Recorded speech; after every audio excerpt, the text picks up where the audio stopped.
नमस्कार मित्रों, जैसा कि हम सभी जानते हैं कि ये हरिशंकर परसाई का जन्म शताब्दी वर्ष है और ये अच्छा ही संयोग है कि हम उनके जन्म शताब्दी वर्ष पर उनको याद कर रहे हैं। भारत संवाद मंच का मैं विशेष रूप से आभारी हूँ कि उन्होंने इस विषय पर और इस वक्त आपसे रूबरू होने की एक सुविधा मुहैया कराई है। परसाई जी का लेखन बहुत विपुल है, हम सब जानते हैं, लेकिन उनका व्यक्तिगत जीवन अगर आप देखें तो उस विपुलता को जब आप देखते हैं या उसमें जिस कथ्य को देखते हैं तो आपको पता चलता है कि जीवन और सृजन के जो आपसी संबंध है वो कितने गहरे होते हैं। वो एक तरह की जुगलबंदी होती है। एक जीवन को हमने नहीं देखा हुआ होता है, लेकिन उस जीवन में जो संघर्ष, जो अनुभव, जो अभाव और जो एक तरह की गरीबी रही है, उसके साथ उनकी सामाजिक, आर्थिक, राजनीतिक, यहाँ तक कि भौगोलिक जो स्थितियाँ रही हैं, वो सारे ऐसे कारक होते हैं जो इस बात की ज़मीन तैयार करते हैं कि एक आदमी का बाद में जाके लिखा जाने वाला जो साहित्य है वो किस तरह का होगा। यानी कि जीवन से साहित्य बहुत अलग नहीं होता। कुछ लोगों का होता होगा, लेकिन कुछ लोगों का नहीं होता है। तो इस बात को समझने के लिए मैंने एक काम किया कि अमूमन होता ये है कि हम जब हिंदी साहित्य को पढ़ते हैं तो उसमें हमको परसाई जी के बारे में, यानी कि उनकी निजी ज़िंदगी के बारे में, उनके परिवार के बारे में, उनके समाज के बारे में जबलपुर से ही पता चलता है।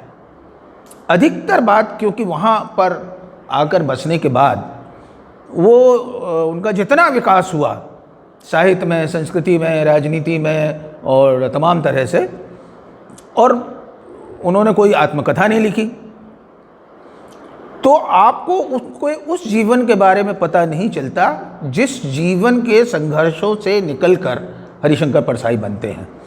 तो वो जो अलक्षित परसाई हैं, मैं उनके बारे में कुछ बातें आपसे शेयर करना चाहूँगा जो मुझे लगता है कि वो बहुत ज़रूरी हैं। उनको जाने बगैर आप परसाई को जान नहीं पाते, कम से कम तो मैं। दरअसल क्या है कि 1985 में मैं जबलपुर में पदस्थ हुआ था। जबलपुर में मेरे रिश्तेदार भी हैं, फिर ससुराल भी हो गई, तो परसाई जी से मेरा मिलना बहुत था। लेकिन परसाई जी से मिलना, आपको ऐसा लगता है कि एक ऐसे आदमी से आप मिल रहे हैं जो लार्जर देन लाइफ है। तो वो अपने बारे में कुछ नहीं बोलते थे, लेकिन समाज के बारे में ज़्यादा बोलते थे, ज़्यादा उसकी चिंता किया करते थे। तो ये एक मेरे आकर्षण का विषय था जो जुड़ता कहाँ से है। जब मैं भोपाल में 1970 से 1975 के बीच में पढ़ाई के सिलसिले में था, तो वहाँ परसाई जी आया करते थे और पुराने भोपाल के एक होटल में रुका करते थे, जिसमें लेखकों की भीड़ होती थी, और उसमें परसाई को चाहने वाले हिंदी के ही लोग नहीं थे, उर्दू के लोग थे। तो वो पुराने भोपाल में रुकना पसंद करते थे, जहाँ अक्षय बाबू तो थे ही जुड़ा हुआ, मतलब संसार मथुरा बाबू का था, फिर उधर फजल ताबिश थे, इकबाल मजीद थे, और बहुत सारे जो पुराने साहित्यकार थे, जिसमें कई बार वहाँ जानिसार अख्तर भी हुआ करते थे। तो इस तरह से उन लोगों की एक बैठक होती थी। और जब आप जानते हैं कि साहित्य के कार्यक्रम होते हैं तो वॉलंटियर्स की ज़रूरत होती है, और अगर कोई थोड़ा बहुत पढ़ने लिखने में रुचि ना भी रखता हो, लेकिन सुनने में रुचि रखता हो, तो उसकी एक बैक साइड एंट्री हो जाती थी। तो वहाँ से परसाई जी को सुनने का और जबलपुर में जाकर उनको ज़्यादा समझने का मौका मिला।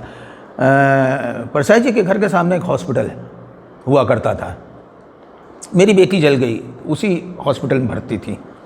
तो परसाई जी के यहाँ से नाश्ता है, कभी चाय है, कभी कुछ जाते थे। और मेरी बेटी जब थोड़ी सी कुछ ठीक हुई तो परसाई जी के यहाँ 2-1 दिन रही, तो उनकी गोद में भी खेली। तो और फिर मैं रेडियो में था उस वक्त, तो वो रेडियो की तमाम रिकॉर्डिंग मैंने उनकी की। और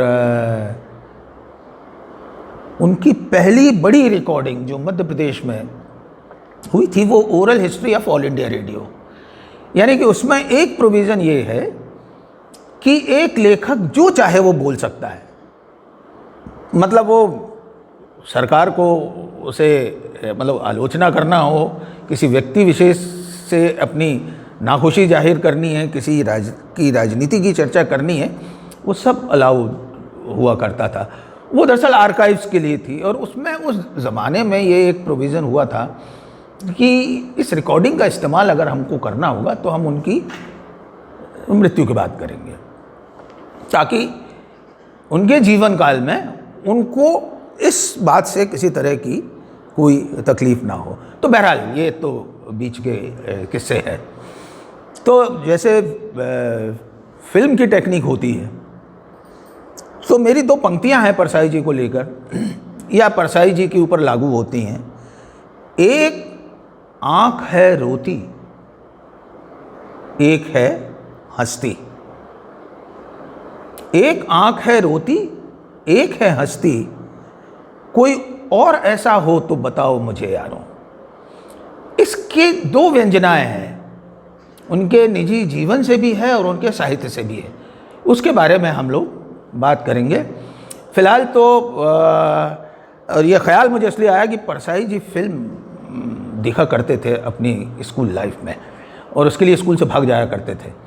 तो उनके पसंदीदा 2 कलाकार हुआ करते थे, अशोक कुमार और उनके साथ एक देविका रानी। उनके गाने भी उन्हें बहुत पसंद थे, तो कुछ उसके संदर्भ आएंगे। तो मैं आपको फ्लैशबैक में परसाई जी के बचपन में लिए चलता हूँ, और पहला हिस्सा इसका होगा। दूसरे हिस्से में परसाई के साहित्य के बारे में कुछ आलोचनात्मक जैसा मैं कहने की कोशिश करूँगा। तो आइए चलते हैं ग्राम बाबई, ज़िला होशंगाबाद। वहाँ पर एक व्यक्ति हुए, उनका नाम था कुंदन लाल परसाई। उनके 5 बेटे थे, मुकुंदी लाल, कन्हैया लाल, रामदयाल, श्यामदास और झुम्मुक लाल।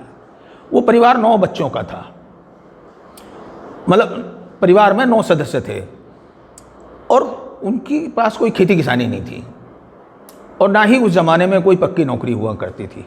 तो एक तरह से जिसको हम लोग बुंदेलखंड में बनी मजूरी कहते हैं, कि जो काम मिल गया उस तरह का काम किया और अपना जीवन चलाया। तो ऐसे परिवार में परसाई जी का जन्म हुआ, और उनका जो एक भाई था झुमुक लाल, परसाई जी उनके बेटे। उन दिनों जमानी में, यानी कि जहाँ ये बाबई की बात मैं कर रहा था, जहाँ ये परिवार था, तो उसके पास जमानी है। जमानी में श्यामलाल नाम के उनके साड़ू भाई हुआ करते थे। बहुत समृद्ध किसान थे और उनके पास अच्छी खासी खेती किसानी थी। उनको ये पता चला कि जो कुंदन लाल परसाई है, उनका परिवार बहुत आर्थिक तंगी में से गुजर रहा है। तो उन्होंने उनको एक पत्र लिख के आमंत्रित किया कि देखो यहाँ पे बहुत सारी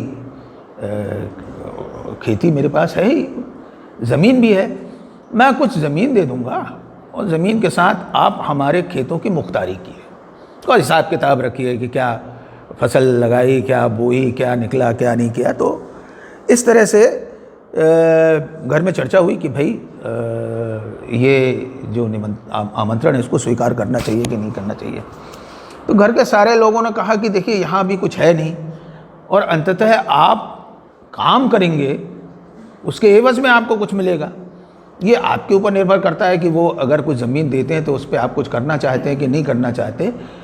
इतना बड़ा परिवार अगर पालना है तो मुझे लगता है कि मतलब परिवार के लोगों ने कहा कि हमें लगता है कि ये स्वीकार कर लेना चाहिए।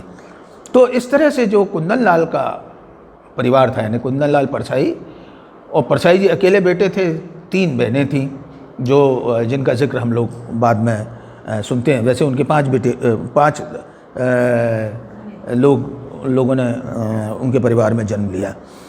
तो इस तरह से जो परिवार है वो जमानी गांव में चला गया नए जीवन की तलाश में।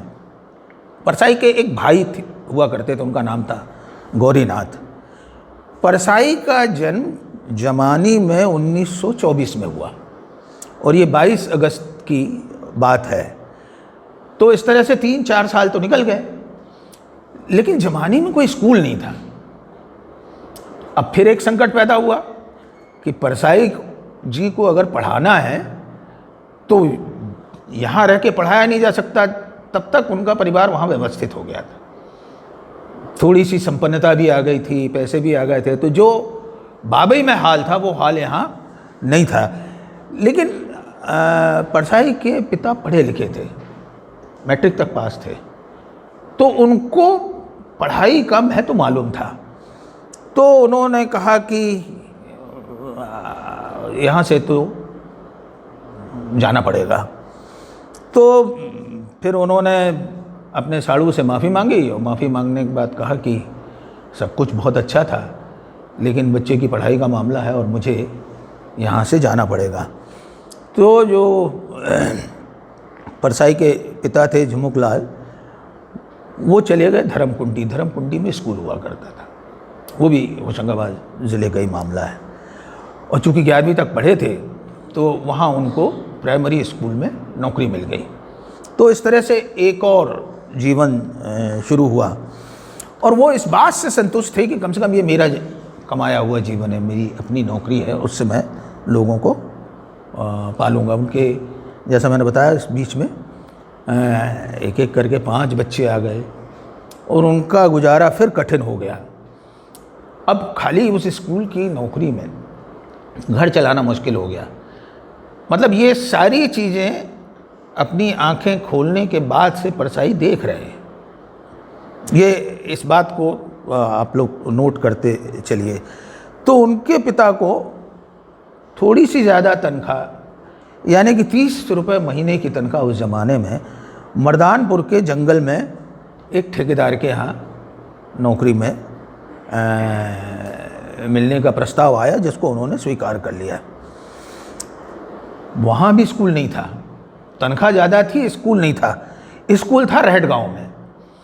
तो परसाई जी को स्कूल में छोड़ा जाता और वो जंगल चले जाते, काम करने के बाद लौटते और फिर परसाई को लेके घर जाते। तो इस तरह से परसाई में जो एक तरह के स्वावलंबन की भावना थी, वो धीरे धीरे इन तमाम चीज़ों को और इन अनुभव के साथ उनके भीतर आती गई और वो बहुत परेशान नहीं होते थे। उनका स्कूल धर्मकुंडी में टाटपट्टी वाला स्कूल था और उनका मास्टर संटी वाला था। परसाई जी को झुमुक लाल जी ने, यानी उनके पिता ने, शुरू में ही 12 खड़ी और ये तमाम चीज़ें पढ़ा दी थी। उनको अक्षर ज्ञान भी था और चूँकि मानस की कथा वगैरह सुनते रहते थे तो मानस की चौपाइयाँ, साखियाँ, दोहे वोहे सब मालूम थे। उनके इस ज्ञान से उनके मास्टर को तकलीफ़ होती थी। वो सही भी लिखते थे तो उनकी पिटाई होती थी, जैसा कि होता है। वहाँ पर जो स्कूल था वो 7वीं कक्षा तक था।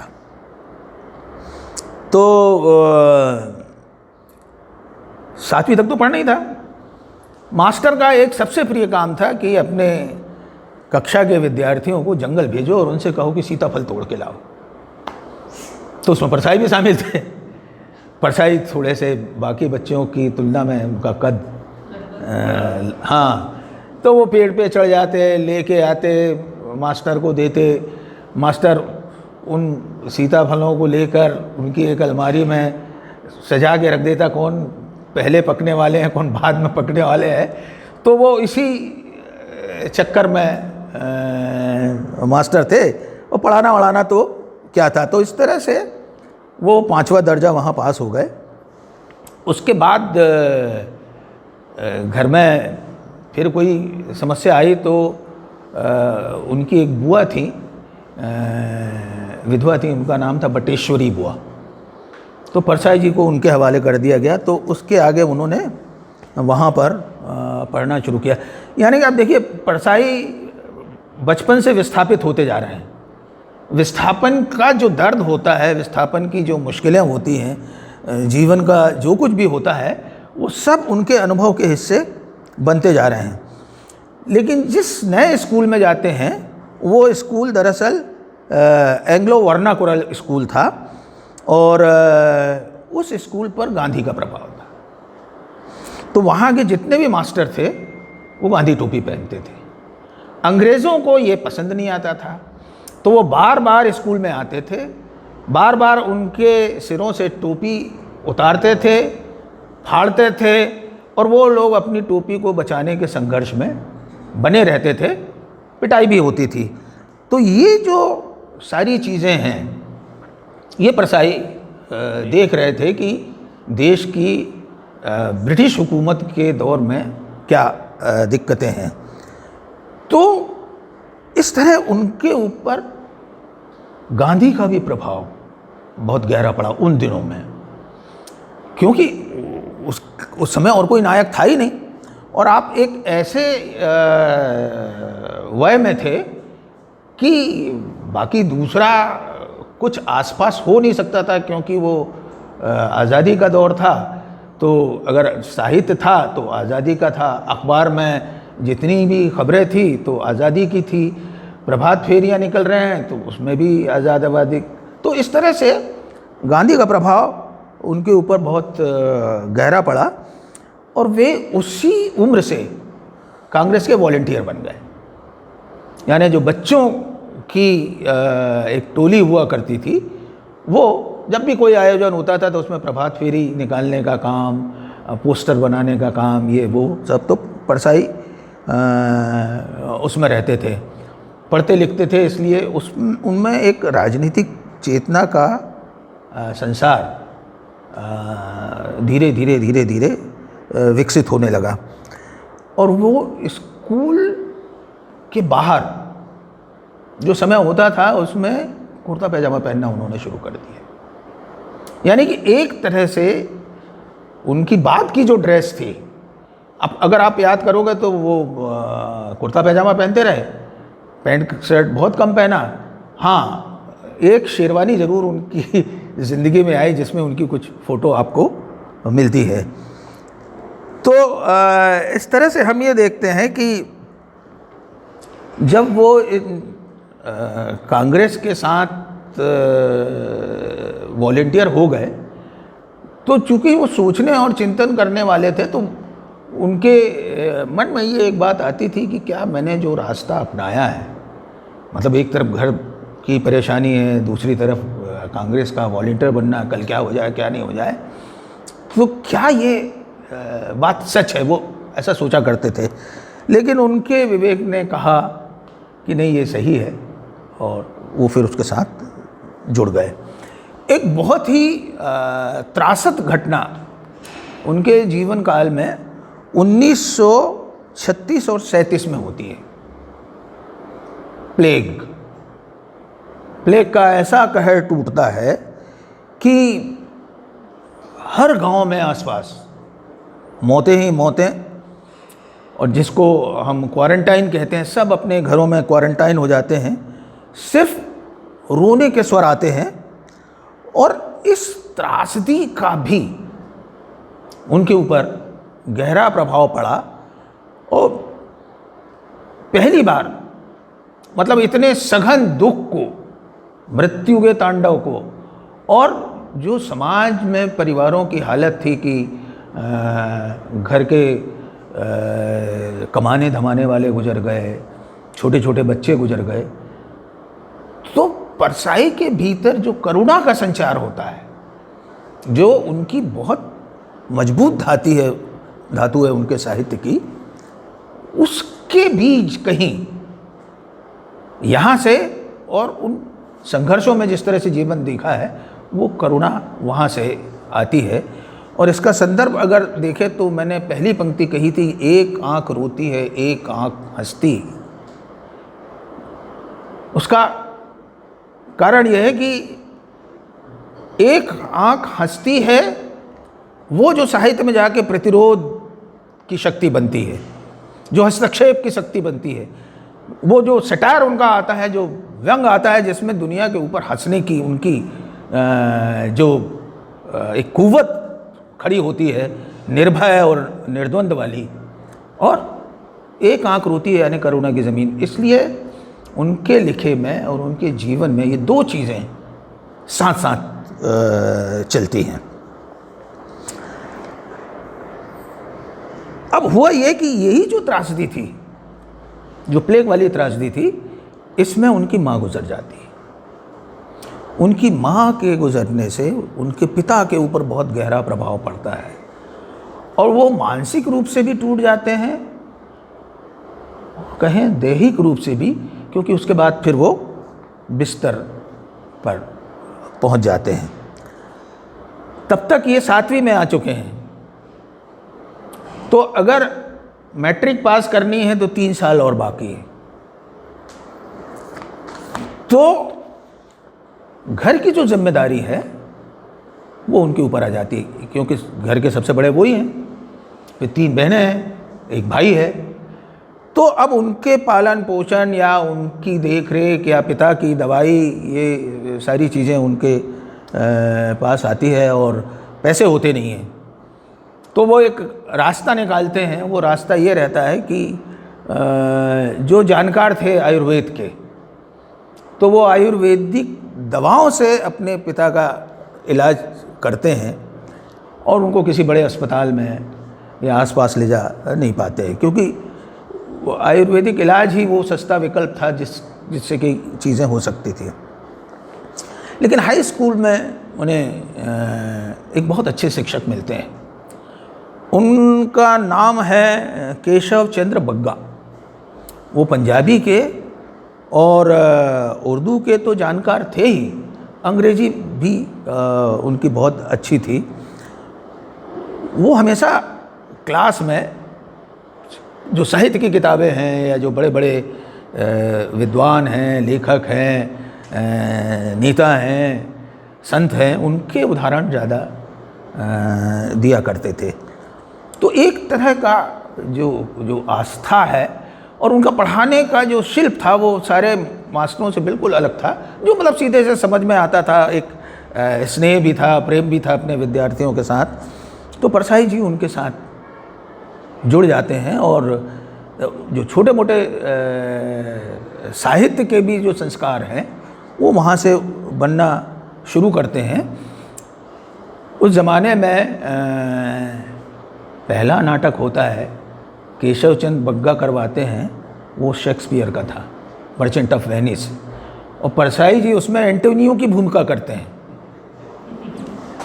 तो मतलब कहने का मतलब ये है कि एक लेखक का या एक मनुष्य का विकास कैसे होता है, तो जब तक हम इन चीज़ों के ऊपर ध्यान नहीं देंगे तो वो बनता क्या है और किस कद पर पहुंचता है, कितना कद्दावर हो जाता है, उसके बारे में हम लोग बहुत आसानी से जान नहीं सकते।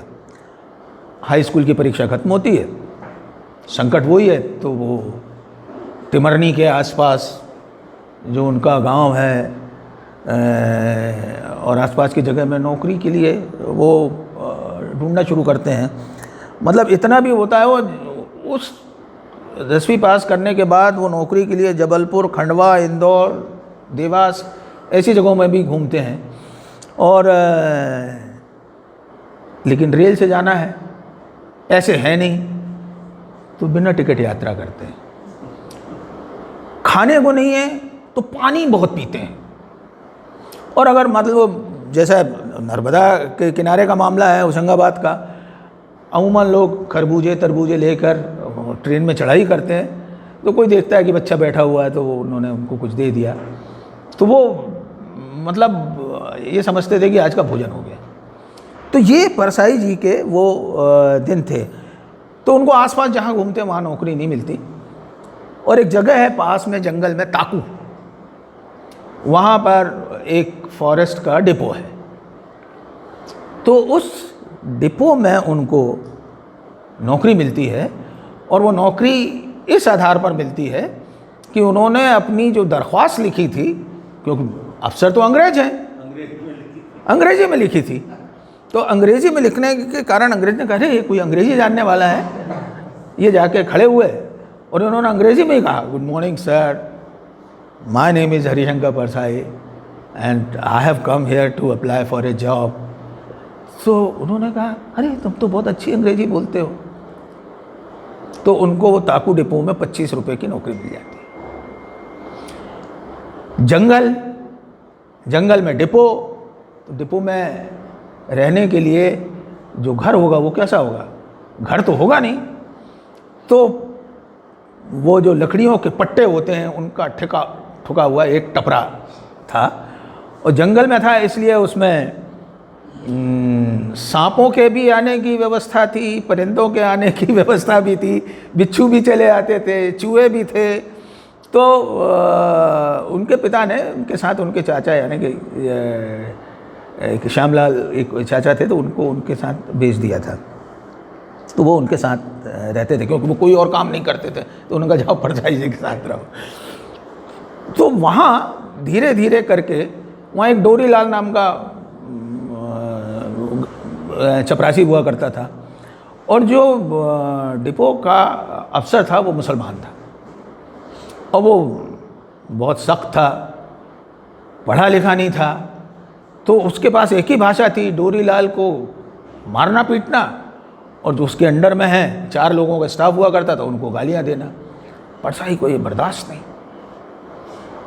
तो फिर परसाई ने एक दिन जब डोरीलाल को पिटते हुए देखा तो जाके उनका हाथ पकड़ लिया, उन्होंने कहा कि ये क्या करते हैं आप।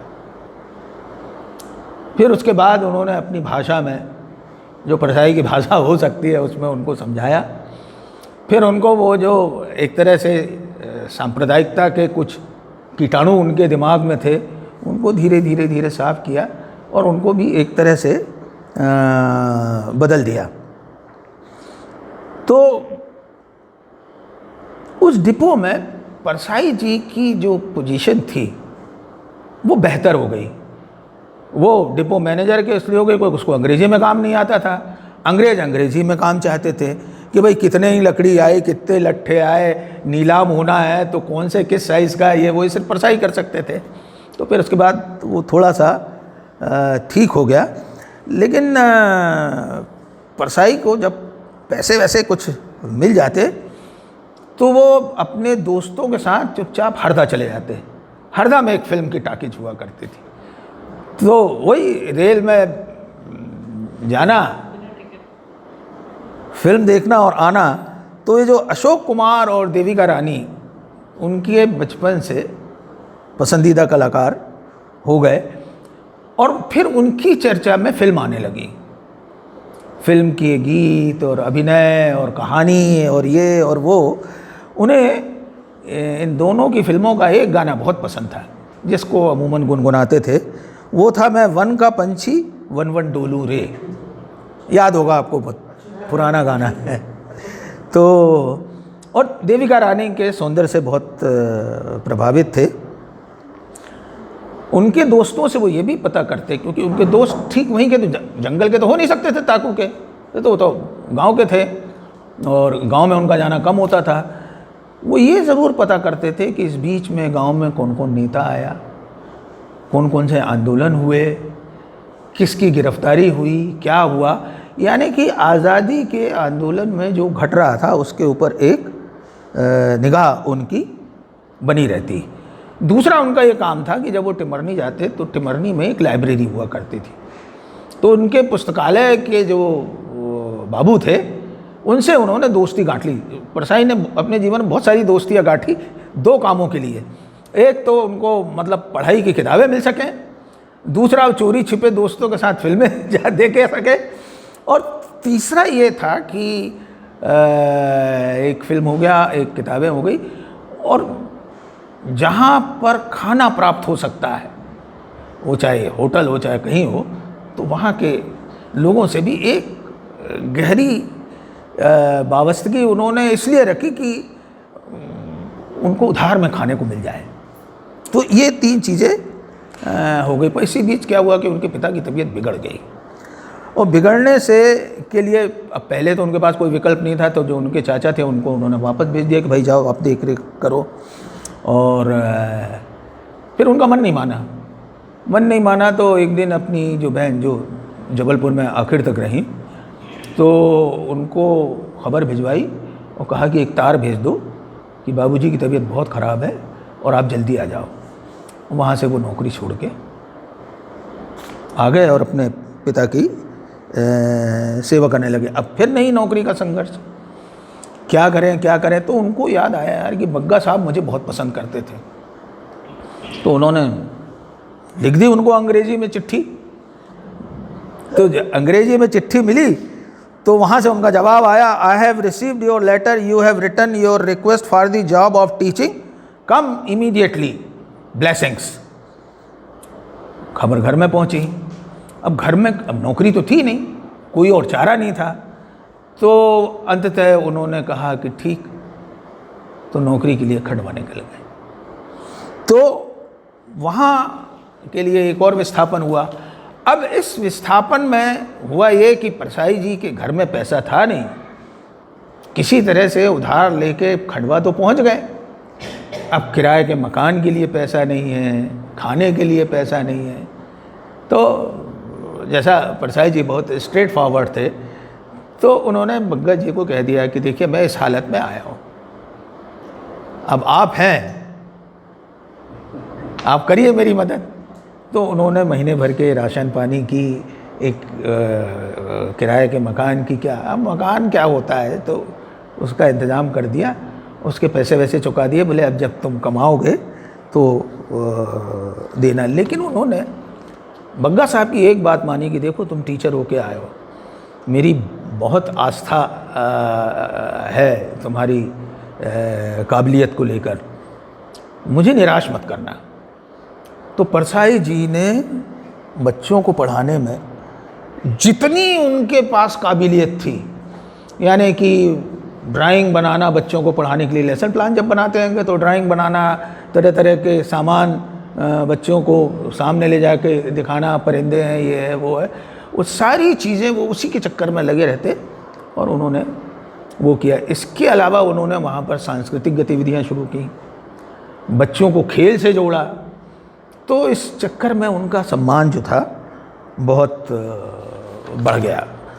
और साल भर में उन्होंने खंडवा में जितने लोग हुए, माखनलाल चतुर्वेदी है ना, फिर किशोर कुमार, अशोक कुमार और इस तरह की जितनी पर्सनैलिटीज़ थी, उनके बारे में भी जाना, समझा, उनके बारे में अपनी तरफ से बातचीत करना शुरू की, बच्चों को बताना शुरू किया। तो जब साल भर हुआ और जब रिज़ल्ट आया तो उनका रिज़ल्ट सर्वश्रेष्ठ था। सर्वश्रेष्ठ होने की वजह से, कई बार आप बहुत मेहनत से काम करो तो कहते हैं ना ऊपर वाला भी मदद करता है। तो एक शिक्षक का चयन होना था जबलपुर के टीचर्स ट्रेनिंग इंस्टीट्यूट के लिए।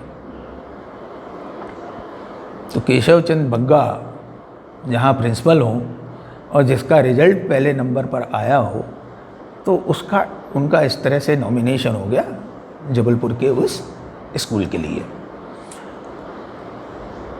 तो अपना साल भर के बाद जब उनका नॉमिनेशन हो गया, हाथ में कागज आगज लिए और गांव लौट गए।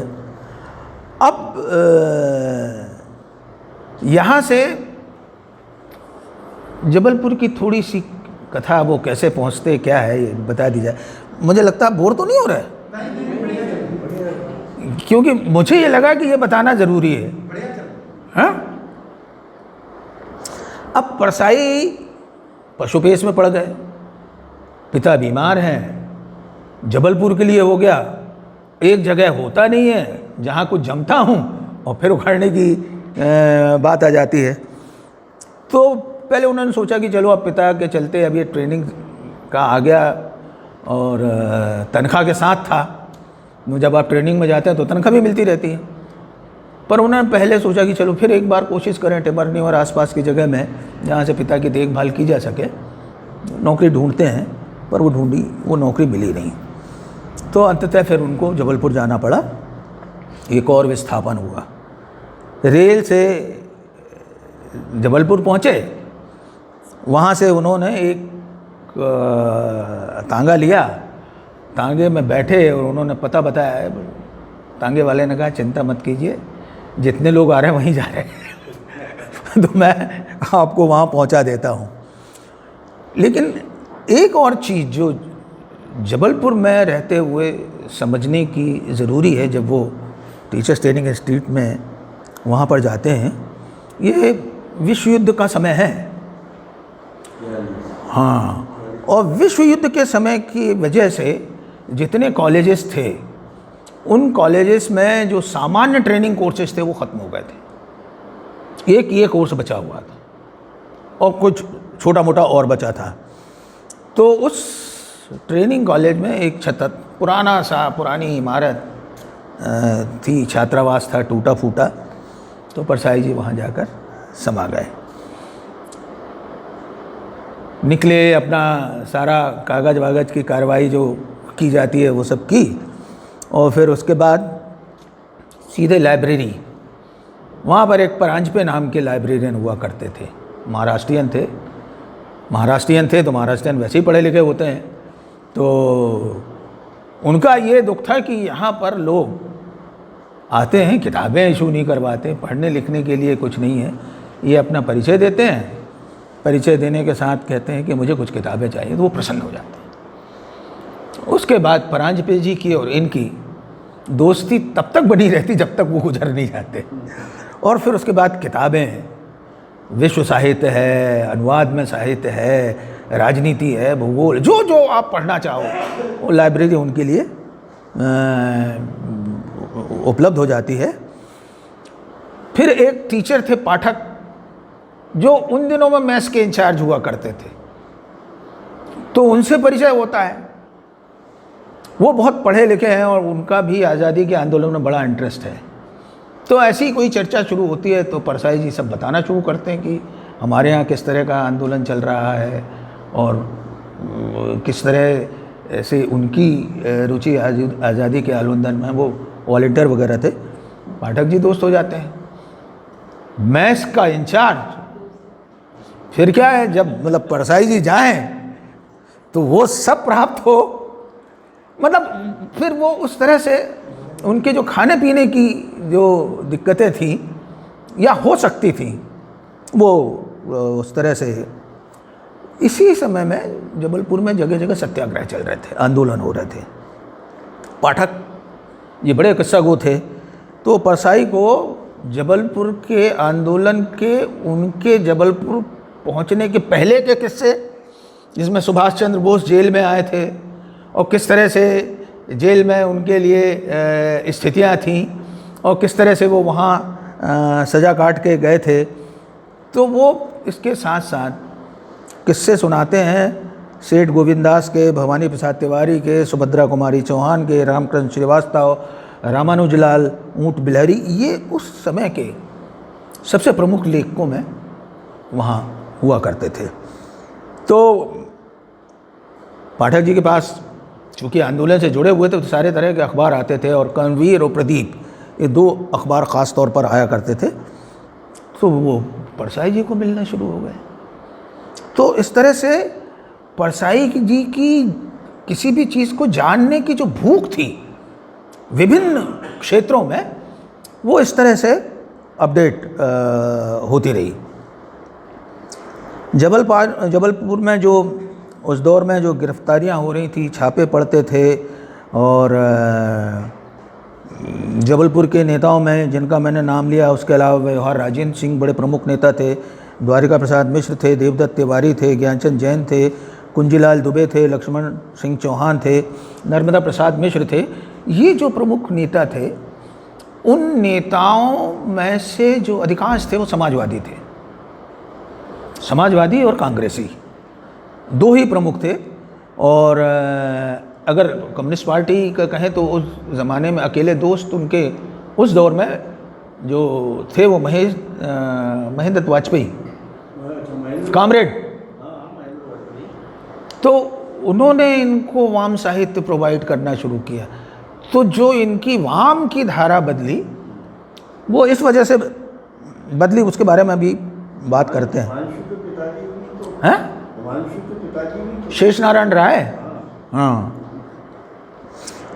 लेकिन ये वो समय था जब मतलब गांधी जी भारत छोड़ो आंदोलन का नारा दे चुके थे, तो सत्याग्रह अपने शीर्ष पर थे और जमावड़े थे, रैलियां निकलती थी, भाषण होते थे, नेहरू भी आए वहाँ, तमाम लोग आए।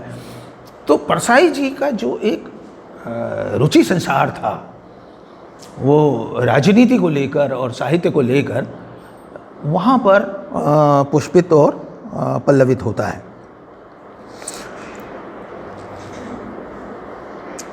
अब उसके बाद हुआ ये कि जब टीचर्स ट्रेनिंग भी ख़त्म हो गई तो फिर गांव लौटना है, फिर से नए सिरे से नौकरी ढूंढनी है। तो वहाँ तो वो असफल ही थे अपने गांव और उसके आसपास के इलाकों में।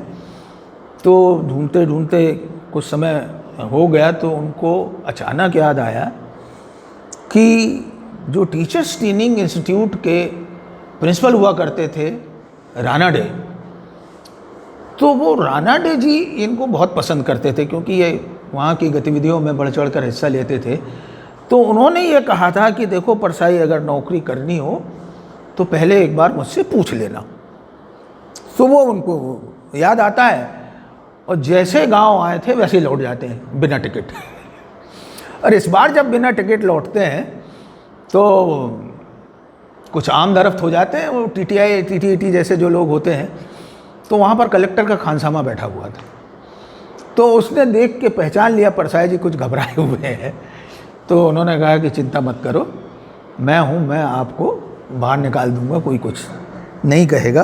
तो इस तरह से परसाई जी बिना टिकट यात्रा करते हुए रेलवे स्टेशन से बाहर निकलते हैं और पहुंच जाते हैं रानाडे साहब के पास। तो रानाडे साहब बोलते हैं, mister Parsai, you are a born teacher, आप एक काम कीजिए, मॉडल स्कूल में जाइए, मैंने पहले ही आपके बारे में बोल के रखा हुआ है, आपकी नौकरी लग जाएगी।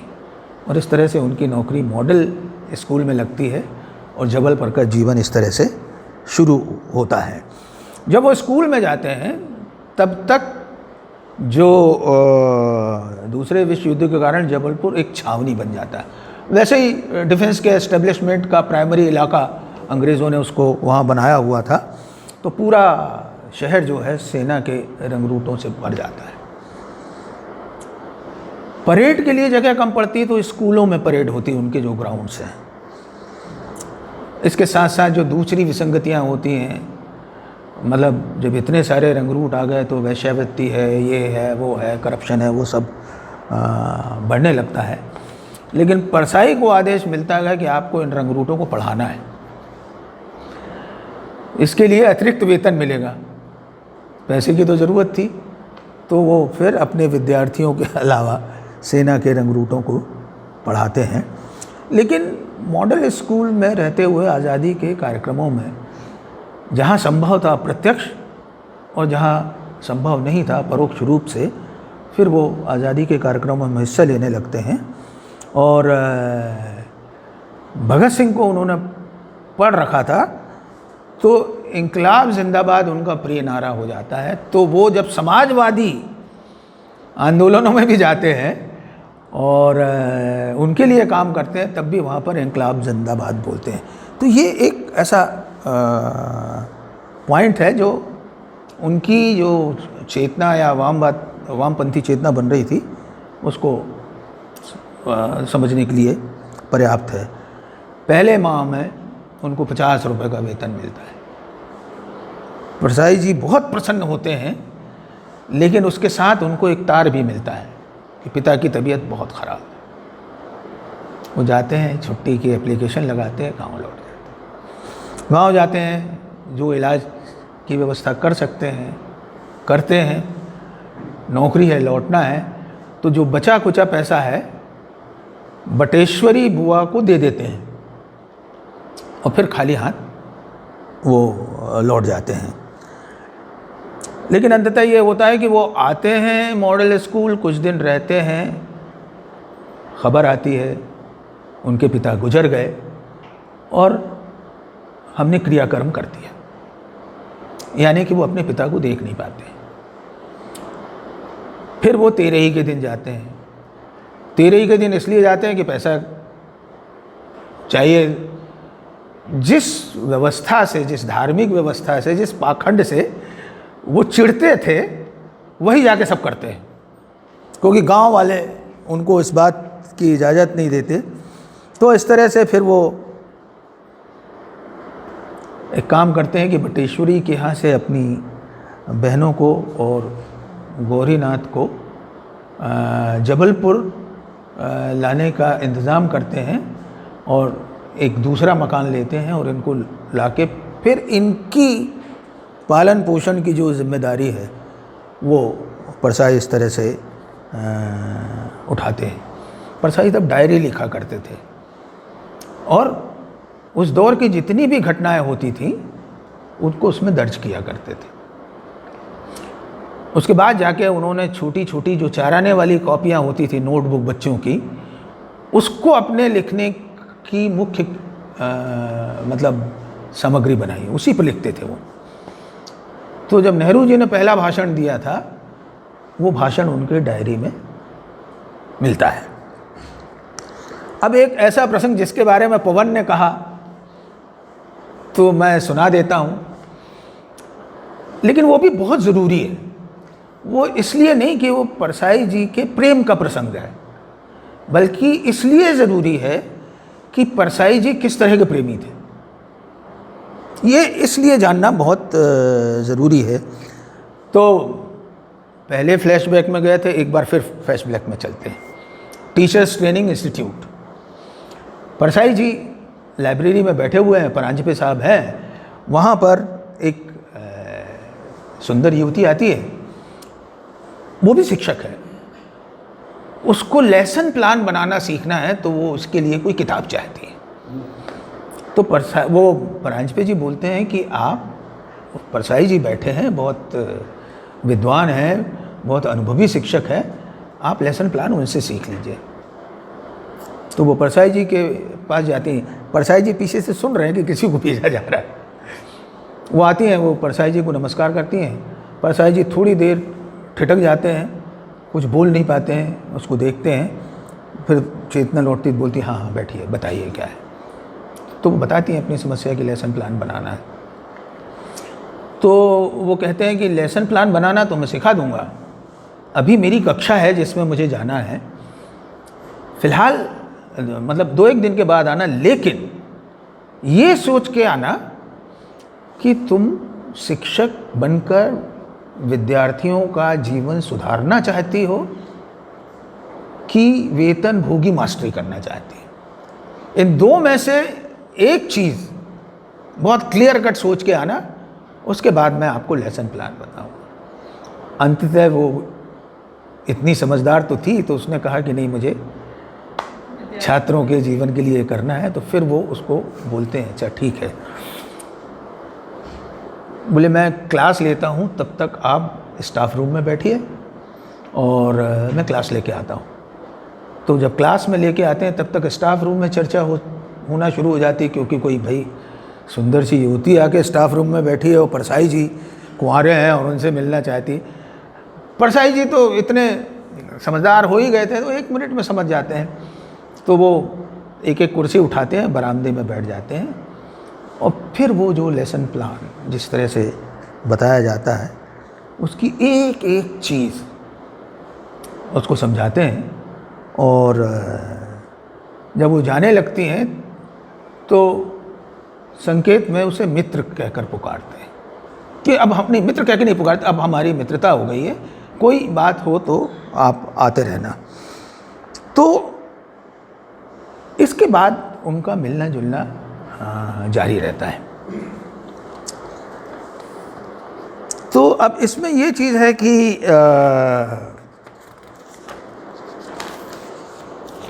मिलना जुलना तो जारी है, लेकिन परसाई जी बहुत सचेत रहते हैं, और सचेत रहने की वजह से वो, और उन जिम्मेदारियों की वजह से भी, क्योंकि बहनों को, इन सब लोगों को लेके आई गए थे, और उनका भाई भी उनके साथ था, तो कहीं उनके दिमाग में ये होता है कि शायद मैं मतलब इनके साथ किसी और जीवन की कल्पना नहीं कर सकता। तो फिर धीरे धीरे थोड़ा सा डिस्टेंस बनाते हैं। लेकिन शकुंतला का उनके घर भी आना जाना शुरू हो जाता है, उनकी बहन भी जानती है, वो खाना बना के भी लाती हैं, सब करती हैं। लेकिन जो उन्होंने सोचा था, क्योंकि वो अपनी मतलब एक तरह से विचारों के तो बहुत पक्के थे कि सोच लिया तो सोच लिया, तो ये है। अब जबलपुर में उनके साहित्य के जीवन का एक अध्याय शुरू होता है। प्रहरी पत्रिका निकला करती थी, उसके संपादक थे भवानी प्रसाद तिवारी। तो वो उसमें उदार नाम से कहानियाँ लिखकर भेजते हैं। अब उदार नाम से कहानियाँ लिख के भेजते हैं तो पहली कहानी भी छप जाती है, दूसरी भी छप जाती है, चर्चा होने लगती है कि ये उदार जी हैं कौन जबलपुर में जिनको हम नहीं जानते, और वो बताते नहीं हैं। तो इस तरह से उनकी ना एक खोज शुरू हो जाती है, और खोजने का काम रामेश्वर गुरु करते हैं। रामेश्वर गुरु पढ़ते हैं, क्योंकि रामेश्वर गुरु बड़े पत्रकार थे, लेखक भी थे, तमाम चीज़ें थी। तो उनका एक पट्ट शिष्य हुआ करता था गौतम नाम का। अब उसको आप खबरिया कह लो, कुछ भी कह लो, तो उन्होंने कहा यार गौतम, पता करिए उदार कौन है, ससुरा इतना बढ़िया लिखता है और इतना तेज है इसकी लेखनी में, इससे तो मिलना है। अब देखते हैं तुम उनको ढूंढने की के इम्तहान में पास होते हो कि नहीं होते। इत्तेफाक से गौतम परसाई से परिचित थे, और परसाई जी के यहाँ उनका आना जाना था। तो जब वो परसाई जी के यहाँ जाते हैं तो देखते हैं कि बहुत सारे कागज पड़े हुए हैं। तो परसाई बोलते हैं कि ज़रा आपके लिए चाय का बोल के आता हूँ। तो जब वो बोलने जाते हैं तो तकिए के नीचे एक लिफाफा लिखा रहता है जिसमें प्रहरी का पता है और लेखक का नाम उदार। तो वो लिफाफे को वहीं सरका देते हैं, और फिर उसके बाद एक दिन बोलते हैं कि परसाई चलो सब लोगों से मिलना जुलना चाहिए, अब तुम साहित्य की दुनिया से परिचित हो, तो बोले हम आपको रामेश्वर गुरु के यहाँ ले चलते हैं। तो रामेश्वर गुरु के यहाँ जाते हैं। रामेश्वर गुरु में के घर में तो भव्य लाइब्रेरी, लेकिन सब धूल खाती हुई। उनके पास तो मतलब वो अमृत बाजार पत्रिका से उस ज़माने में उनके लिए लिखा करते थे। तो परसाई जी से मुलाकात वो लेके आते हैं, बोले हाँ गौतम, बोले जो इनको आप ढूंढ रहे थे उदार जी ये हैं, इनका मूल नाम है हरिशंकर परसाई। तो रामेश्वर गुरु बहुत प्रसन्न होते हैं, और उसके बाद बोलते हैं कि आप आते जाते रहा करो। बोले हाँ, अगर ये लाइब्रेरी में कुछ पढ़ने वढ़ने की सुविधा हो तो आता रहूँगा। तो बोले हाँ, आपको सुविधा मिल सकती है, आप इस लाइब्रेरी को थोड़ा तरतीब से जमा दीजिए। तो अब एक पंथ दो काज हो जाते हैं। वो लाइब्रेरी को जमाते हैं, उसके ऊपर विषय के अनुसार सारा चिप्पियाँ लगाते हैं, लाइब्रेरी को ठीक करते हैं, और इस क्रम में उनकी लाइब्रेरी चाट भी जाते हैं। रामेश्वर गुरु इस बीच में उनको भवानी प्रसाद तिवारी के यहाँ ले जाते हैं, जो प्रहरी का कार्यालय है, वहाँ उनका परिचय होता है।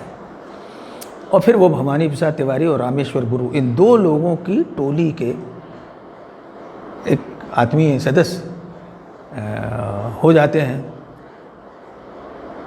आज़ादी हो जाती है तो इलेक्शन की बात शुरू होती है।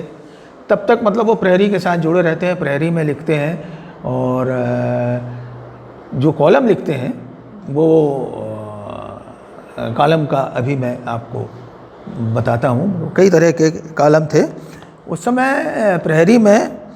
जो मशहूर कॉलम लेखक थे उसमें एक तो रामेश्वर गुरु थे, एक रामानुजलाल श्रीवास्तव ऊँट बिलहरी थे और भवानी प्रसाद तिवारी थे।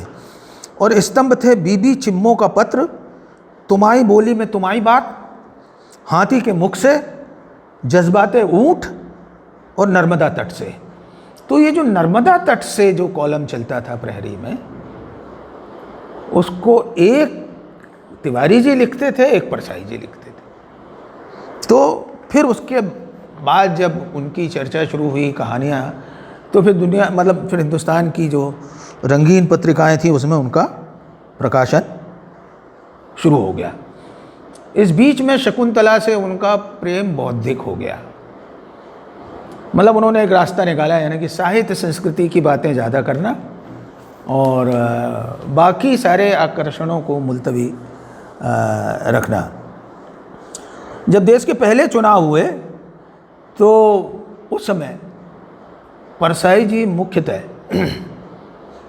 भवानी प्रसाद तिवारी के साथ थे, प्रहरी के साथ थे, तो समाजवादी पार्टी के साथ थे। सेठ गोविंद दास लोकसभा के प्रत्याशी थे, भवानी प्रसाद तिवारी विधानसभा के थे। परसाई ने उस दौर में रिक्शे पर घूम घूम कर हाथ में माइक लेकर भवानी प्रसाद तिवारी का प्रचार किया। सेठ गोविंद दास जीत गए क्योंकि कांग्रेस का तो बड़ा प्रताप था, भवानी प्रसाद तिवारी हार गए। और उस समय गोविंद दास के खिलाफ, सेठ गोविंद दास के खिलाफ सृष्टिधर मुखर्जी चुनाव में खड़े हुए थे, जो वाम, हाँ, तो उनको भी हारना था तो वो भी हार गए। जब काउंटिंग शुरू हुई तो पहले तिवारी जी ऊपर चल रहे थे, फिर धीरे धीरे नीचे आते गए। तो जब वो हार गए तो लोगों ने बताया कि क्या रिजल्ट है, तो तिवारी जी के यहाँ भांग चला करती थी। तब तक तिवारी जी अपना बढ़िया 2-3 अंटा चढ़ा के बैठे हुए थे। अरे बोले सब चलता रहता है, ज़रा लुकमान को बुला लो। वो उनके सबसे प्रिय कव्वाल हुआ करते थे, लुकमान जबलपुर वाले, आप तो जानते हैं, जो महादेवी वर्मा को, निराला को, मतलब इस तरह के लेखकों को गाया करते थे, सुभद्रा जी को।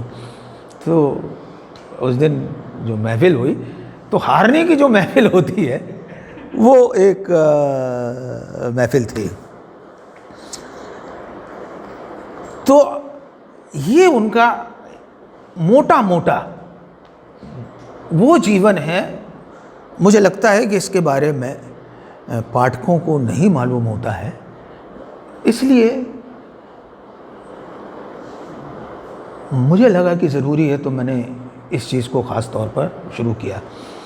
और ये बरामद मैंने किया, उनकी एक जीवनी लिखी जा रही है या लिख गई है, तो मेरा उनसे संवाद बातचीत है। राजेंद्र चंद्रकांत राय, तो उन्होंने शोध करके इन सारी जगह जाके की, तो मेरे ही उनसे बातचीत होती थी, बीच में मुलाकात होती थी, तो ये सारी चीज़ें पता की। फिर मैंने ही उनकी किताब कहीं पब्लिश करने के लिए रिकमेंड की हुई है। तो 2 पंक्तियाँ और उनके बचपन को लेकर। जब से आँखें खुली, जब से आँख खुली हैं, अपने दर्दो रंजो गम देखे। जब से आँख खुली है, अपने दर्दो रंज गम देखे। इन्हीं दीदई नमदीदों ने क्या क्या न सितम देखे। ये मीर का शेर है।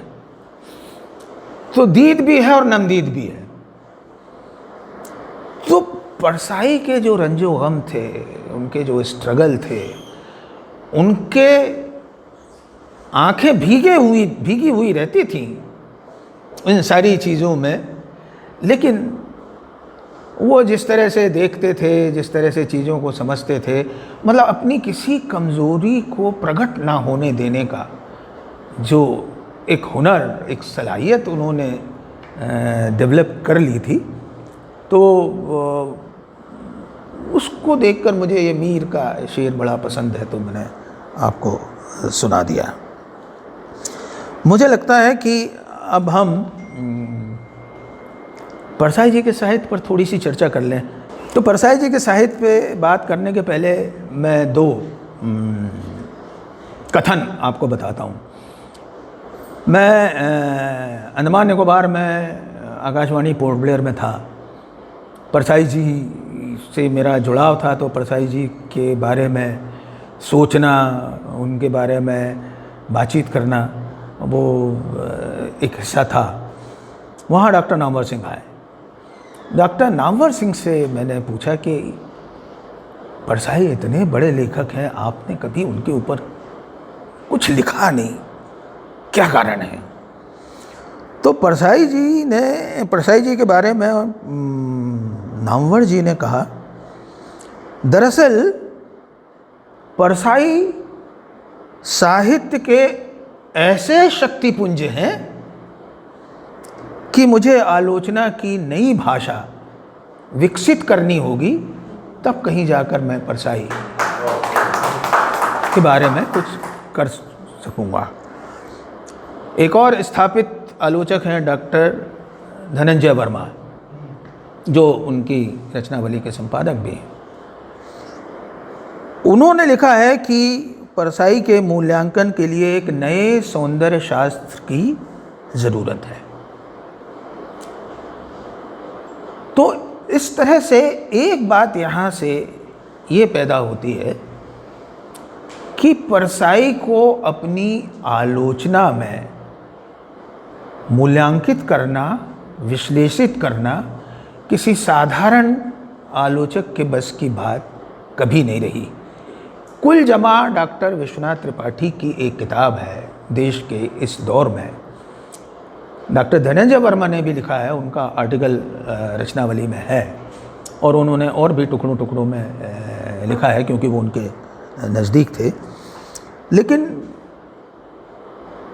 परसाई के बारे में आलोचना मैं समझता हूँ कि आज भी कोई बड़ा काम नहीं कर पाई है।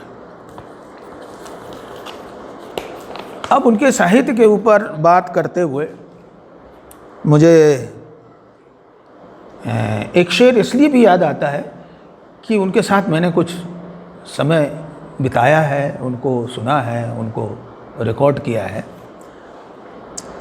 न तख्तो ताज में, न लश्करो सिपाह में है, न तख्तो ताज में, न लश्करो सिपाह में है, जो बात मस्त कलंदर की बारगाह में है।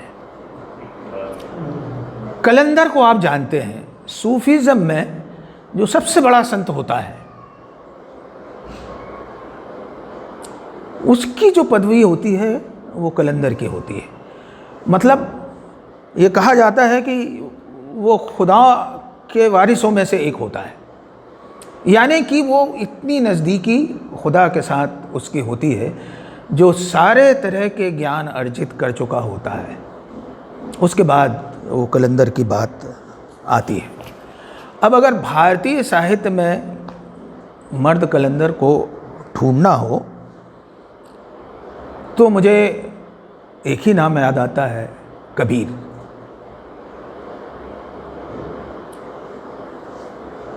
और उनका रास्ता, जिस आप रहस्यवाद की बात करते हैं, वो दरअसल सूफीज़म है। और वो अपने समय के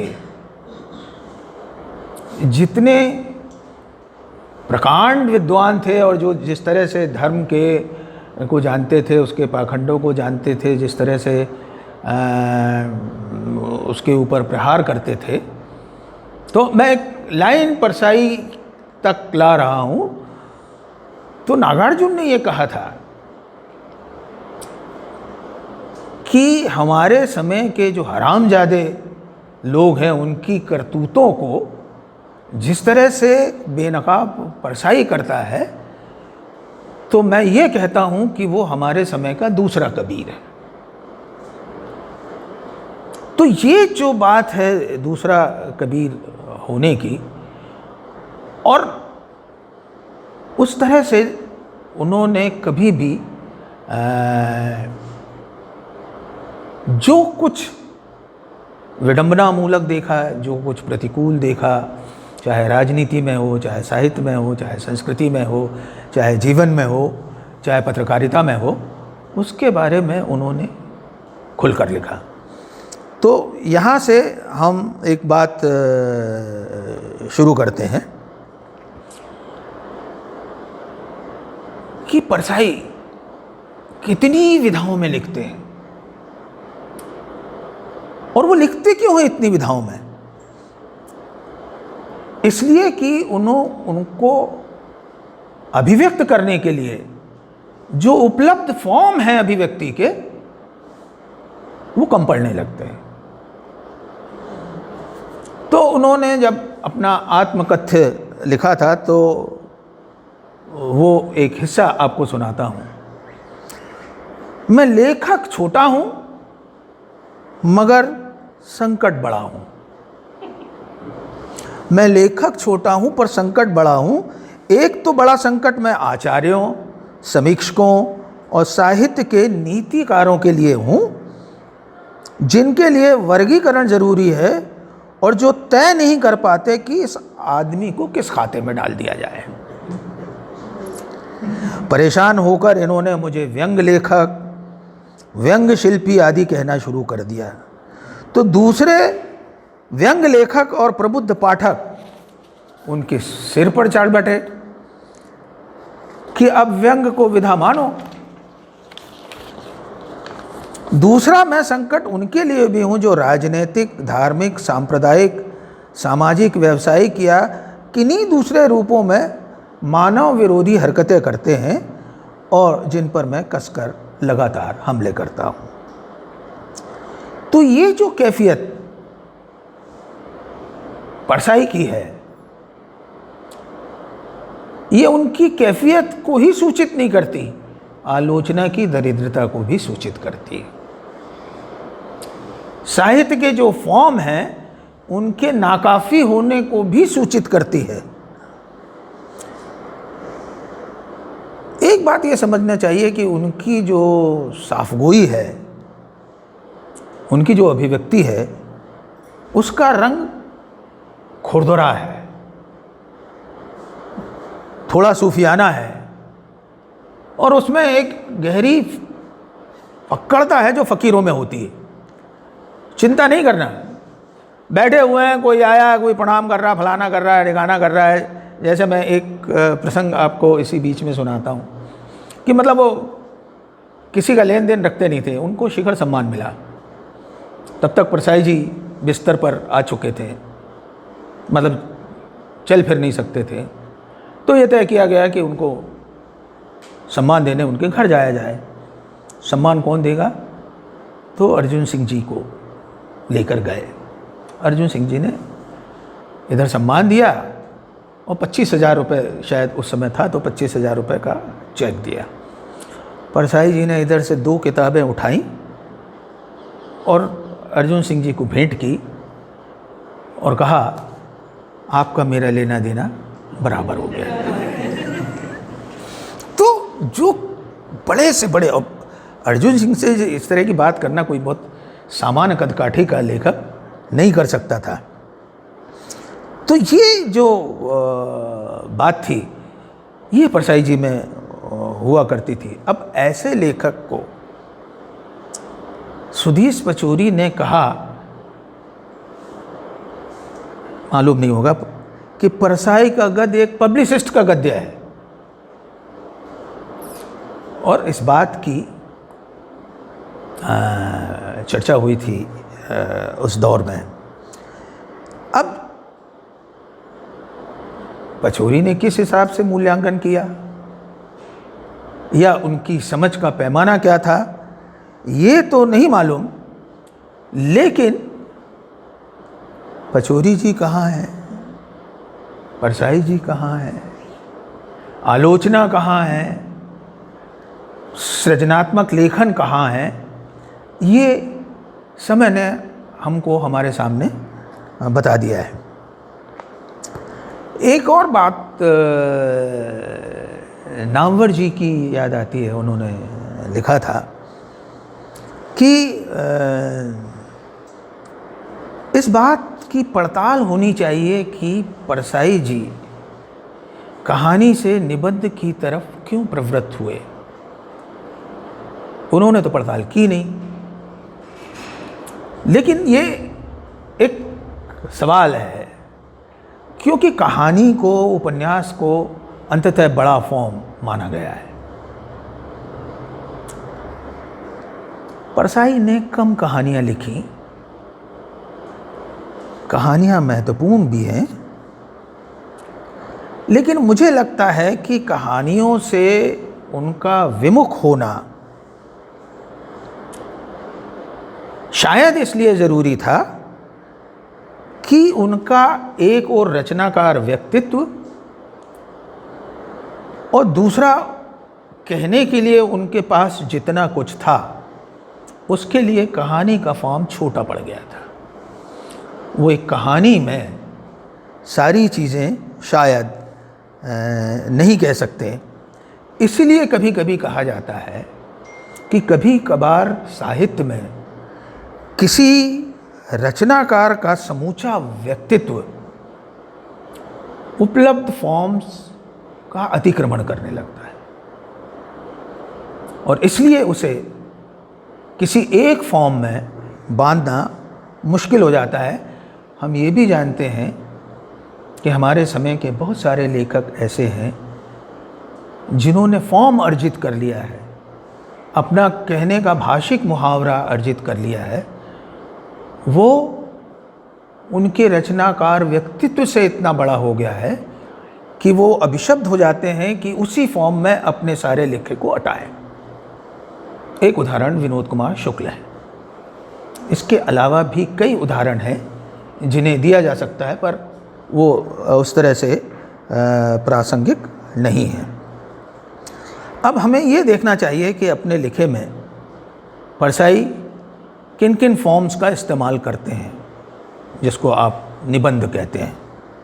कविता भी आती है, कहानी भी आती है, आलोचना भी है, निबंध है ही, पत्रकारिता है, चिट्ठी पत्री है, ज्योतिष है, पंचांग है, विज्ञान है, अर्थशास्त्र है, समाजशास्त्र है, धर्म है, संस्कार हैं, जादू टोना, टोटमिक रीति रिवाज, राजनीति, विचारधाराएं, मितक, इन सब का उन्होंने अध्ययन किया।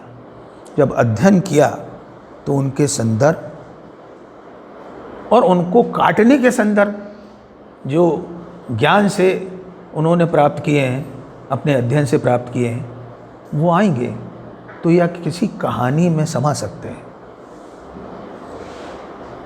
मुझे लगता है कि शायद प्रेमचंद का ज़माना दूसरा था। ये ज़माना आज़ादी के बाद का बदल गया था और एक आप ऐसी दुनिया के सामने थे जिसमें बहुत सारी चीज़ें अपने देश से दूर देशों तक एक स्वतंत्र देश के संदर्भ में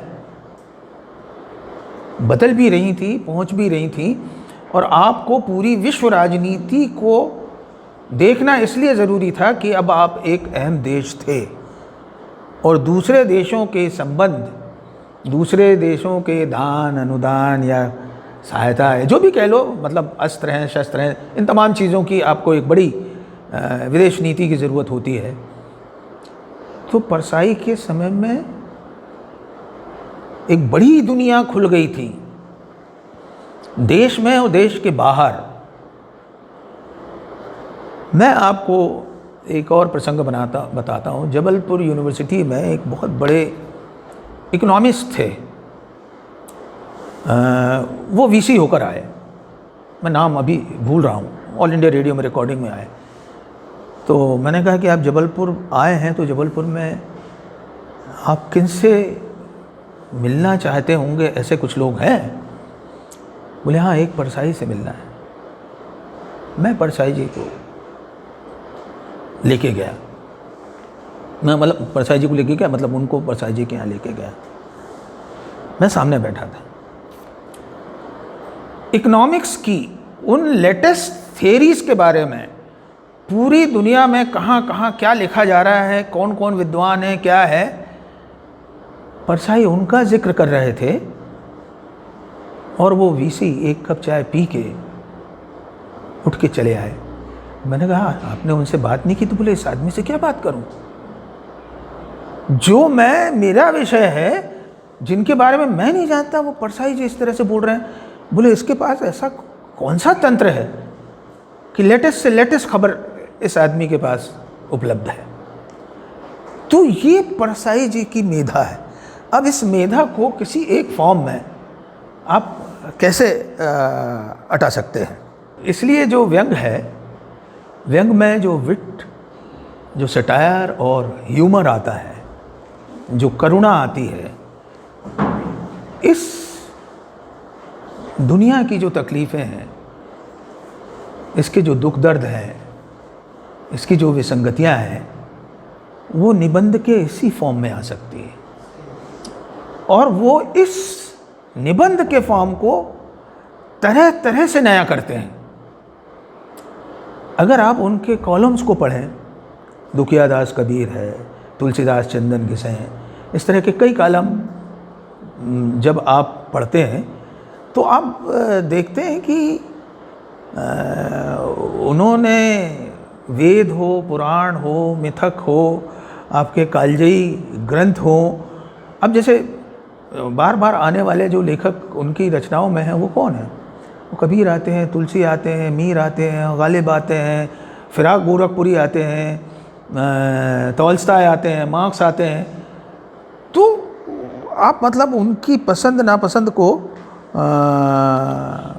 उस तरह से नहीं देख सकते। और मेरे ख्याल से जबलपुर में रहते हुए वहाँ मतलब समाजवादी विचारधारा से जब वाम में उनका शिफ्ट होता है तो प्रहरी में लिखते हुए और उनकी एक जो पूरी छवि बनती है वामपंथी लेखक के रूप में, तो वहाँ से वो प्रोग्रेसिव राइटर्स यानी प्रगतिशील लेखक संघ में आते हैं, उसके शीर्ष पद पर रहते हैं और वसुधा जैसा मुखपत्र निकालते हैं। और जो उनके बहुत अभिन्न मित्रों में थे, एक मुक्तिबोध का नाम मैं भूल रहा हूँ, तो मुक्तिबोध उनके सबसे मतलब अभिन्न मित्रों में हुआ करते थे। एक और बात मैं ये कहना चाहूँगा कि उनके ऊपर कांग्रेसी होने का बड़ा एक तोहमत और आरोप लगता रहा है। तो इस बारे में बहुत सारी बातें की गई। दरअसल मैंने उनके ऊपर जो सबसे पहले लिखा था वो त्रिपाठी जी की किताब के पहले 1987 में लिखा था, जब मैं अंडमान में था। तो मैं ये जो सारी चीज़ें अपनी स्टडीज़ की बता रहा हूँ, जिसमें बहुत सारा छूट गया है, वो उस स्टडीज़ का था। देश के इस दौर वाली वो किताब बाद में आई थी, तो उसमें 2 प्रसंग थे जिसको नामवर जी ने और त्रिपाठी जी ने ख़ास तौर पर पसंद किया था। वो दोनों प्रसंग सुना देता हूँ। पहला प्रसंग तो ये है कि वामपंथी लेखक होने के बावजूद